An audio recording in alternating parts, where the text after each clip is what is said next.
اللہ کا قرآن اعلان فرماتا ہے اِنَّا أَنزَلْنَاهُ فِي لَيْلَةٍ مُبَارَكَةٍ إِنَّا كُنَّا مُنذِرِينَ۔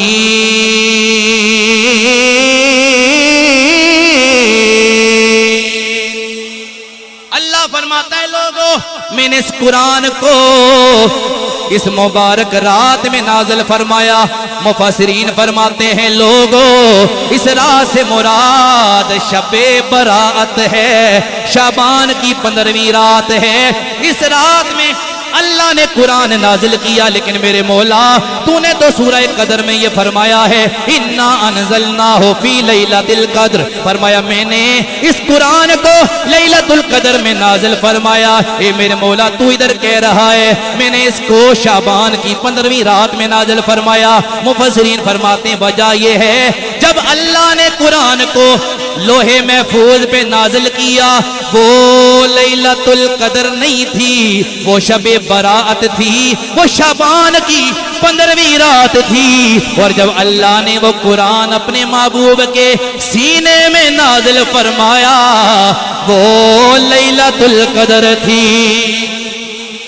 تو یہ رات جس کے بارے میں آقا نے فرمایا جن جن لوگوں نے پیدا ہونا ہے اس رات میں ان کا معاملہ لکھ دیا جاتا ہے، جن جن لوگوں نے مرنا ہے ان کے بارے میں موت کا وقت لکھ دیا جاتا ہے، کس کس کو اولاد دینی ہے اولاد کا معاملہ لکھ دیا جاتا ہے، کس کس کو رزق دینا ہے رزق کا معاملہ لکھ دیا جاتا ہے۔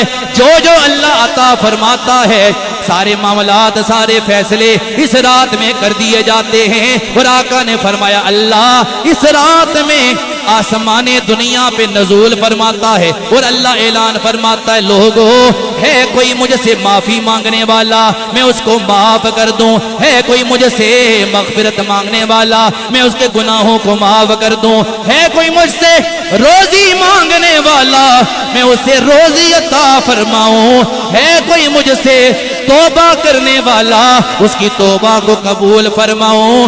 جو بھی دعا اس رات میں کی جاتی ہے اللہ قبول کر لیتا ہے۔